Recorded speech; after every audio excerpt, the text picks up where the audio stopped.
ጤና ይስጥልኝ ተመልካቾቻችን እንደምን ቆያችሁ?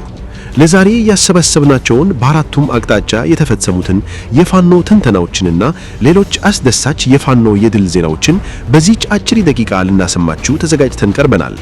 ቪዲዮውን ላይክ በማድረግና ኮሜንት ላይ ድል ለፋኖ በማለት እንዲሁም ለሌሎች እንዲደርስ ሼር በማድረግ ጀምሩት። ምክንያቱም ለአማራ ፋኖ ይገባዋልና። ከአጫጭር መረጃዎች እንጀምር። 22ኛ ክፍለ ጦር 3ኛ ሻለቃ የተሳካ የሚባል የደፈታ ኦፕሬሽን በመፈጸም ድል ተጎናጸፈች። አፋብን ቴዎድሮስ እዝ 102ኛ ኮር 11ኛ ክፍለ ጦርና 22ኛ ክፍለ ጦር በጥምረት በመልሶ ማጥቃት በሜጫ ቀጠና በተለያዩ ግንባሮች ኮሩ ድል ተቀዳጅቷል። ዝርዝር መረጃ ይዘናል። አፋብን ቴዎድሮስ እዝ 109ኛ ኮር 99ኛ ክፍለ ጦር ከ30 በላይ የጠላት ምሽጎችን በመስበር በርካታ የጠላት ኃይል ሙትና ቁስለኛ አደረገ። ዝርዝር መረጃውን ይዘናል፣ ተከታተሉን። ዘመቻ መሪውንና ኦፕሬተሩን ጨምሮ የ11ኛ እዝ የብልጽግና መከላከያ ሰራዊት አባላቶች ፋኖን ተቀላቀሉ። ዝርዝር መረጃውን ተከታተሉ።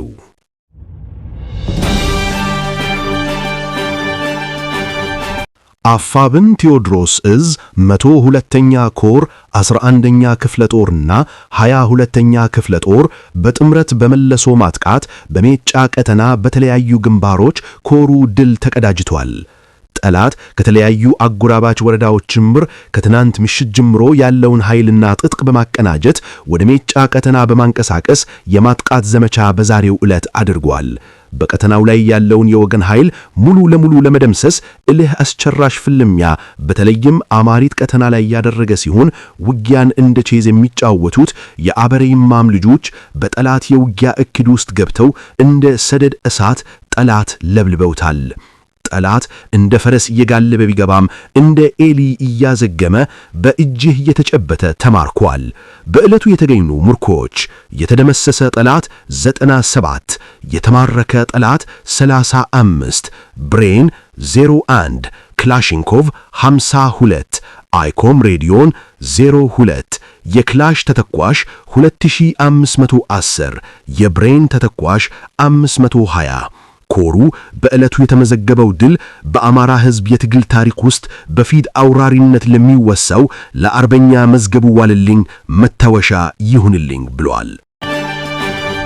22ኛ ክፍለ ጦር 3ኛ ሻለቃ የተሳካ የሚባል የደፈጣ ኦፕሬሽን በመፈጸም ድል አስመዘገበች።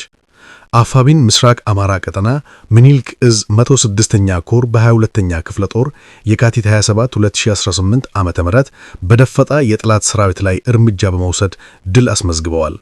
የደሃን ልጅ የቀን ሥራ ከሚሰራበት እየጋፈፈ ሻያ ሰለጥን ለስልጣን ማስጠበቂያ ጦርነት የሚማግደው የብልጽግናው አገዛዝ እንደ ሁልጊዜው ዛሬም የደሃን ልጅ ያለምንም ወታደራዊ ስልጠና የመከላከያን ዩኒፎርም በማልበስ ወደ አማራ ክልል አስገብቶ የአማራን ሕዝብ ጨፍጭፉ ብሎ በሰጠው ትዕዛዝ መሰረት መነሻውን ጋሸና አድርጎ ወደ መኬት ሲጓዝ በመበረ የብርሃኑ ጁላና ያረጋ ከበደ ጥምር ሰራዊት ላይ እርምጃ ተወስዷል። ከቀኑ 8 ሰዓት የ22ኛ ክፍለ ጦር 3ኛ ሻለቃ ገጣጢት ላይ በተወሰደ መብረቃዊ ጥቃት 3 የጁላ ሰራዊቶች ሲደመሰሱ 5ቶቹ ደግሞ ከባድ ቁስለኛ ተደርገው ወደ ሆስፒታል የገቡ ሲሆን ቀሪዎቹ የምርኮኛው ብርሃኑ ጁላ ሰራዊትም በደረሰበት ቅስፈታዊ ጥቃትና የተቆሰሩ ሙታ መንፈሳቸው የተጨነቁት ወደ መጡበት ጋሸና እግሬ አውጭኝ ብለው ፈርጥጠዋል። ሽሽትን እንደ ነፍስ አድን የመጀመሪያ አማራጭ የሚጠቀሙት ተጋፈው የመጡት የጁላ ወታደሮች ቀን የገጠማቸውን ዕለት እጃቸውን በአካባቢያቸው ለሚገኝ ፋኖ እየሰጡም ይገኛሉ። አፋብን ቴዎድሮስ እዝ 109ኛ ኮር 99ኛ ክፍለ ጦር ከ3 በላይ የጠላት ምሽጎችን በመስበር በርካታ የጠላት ኃይል ሙትና ቁስለኛ አደረገ። በትናንትናው ዕለት በ27/06/2018 ዓመተ ምህረት ከደንበቻ እስከ አማኑኤል ከተማ ለ5 ተከታታይ ቀናት መስመር ሙሉ በሙሉ ዘግቶ የመንገደኛ ስልክ የአንገት ሐብልና ገንዘብ ሲዘርፍ የሰነበተውን የጠላት ኃይል በ109ኛ ኮር 99ኛ ክፍለ ጦር ተረቦች መብረቃዊ ጥቃት የተሰነዘረበት ሲሆን በርካታ የጠላት ኃይል ሙትና ቁስለኛ በማድረግ ወደ መጣበት ደንበጫና አማኑኤል ከተማ እንዲፈረጠጥ ማድረግ ተችሏል። አይበገሬዎቹ 99ኛ ክፍለ ጦር ከቀኑ 11 ሰዓት ተኩል እስከ 12 ሰዓት ተኩል ባደረጉት አውደ ውጊያ የጠላትን 3 ምሽግ በመደራማመስና ከምሽግ ምሽግ በመረማመድ ጠላትን በቆፈረው ጉድጓድ ሲረፈርፉት አምሽተዋል። በትናንትናው ዕለት በነበረው አውደ ውጊያ 10 የጠላት ኃይል የተደመሰሰ ሲሆን 13 ከባድና ቀላል ቁስለኛ ማድረጋቸውን አውደ ውጊያውን የመራው የ109ኛ ኮር ዘመቻ መመሪያ 10 አለቃ ንብረት ደሴ መረጃውን አድርሶናል። ዘመቻ መሪውንና ኦፕሬተሩን ጨምሮ የ11ኛ እዝ የብልጽግና መከላከያ ሰራዊት አባላቶች ፋኖን ተቀላቀሉ። በጀነራል አድማሱ ዓለሙና ጀነራል ዘውዱ ሰጣርጊ የሚመራው 11ኛ እዝ 203ኛ ኮር 83ኛ ክፍለ ጦር የሻለቃ ዘመቻውንና ኦፕሬተሩን ጨምሮ መቶ አዛዡና የሻለቃ ስታፍ ጠርናፊው በአጠቃላይ 4 አባላቶች ከነሙሉ ትጥቃቸው ምኒልክ እዝ ልዩ ዘመቻን ተቀላቅለዋል። አመራሮቹም አቀባበል አድርገውላቸዋል።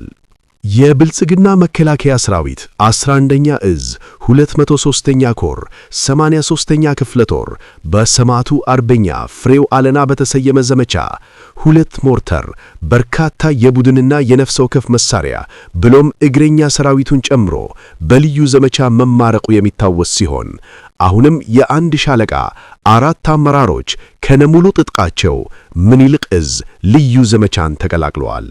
በቀጣይም ልዩ ዘመቻ መመሪያው ኮብልለው የሚመጡ የሰራዊቱን አባላቶች ለመቀበል ቅድመ ዝግጅቱን ጨርሶ መቀመጡን አስታውቀዋል።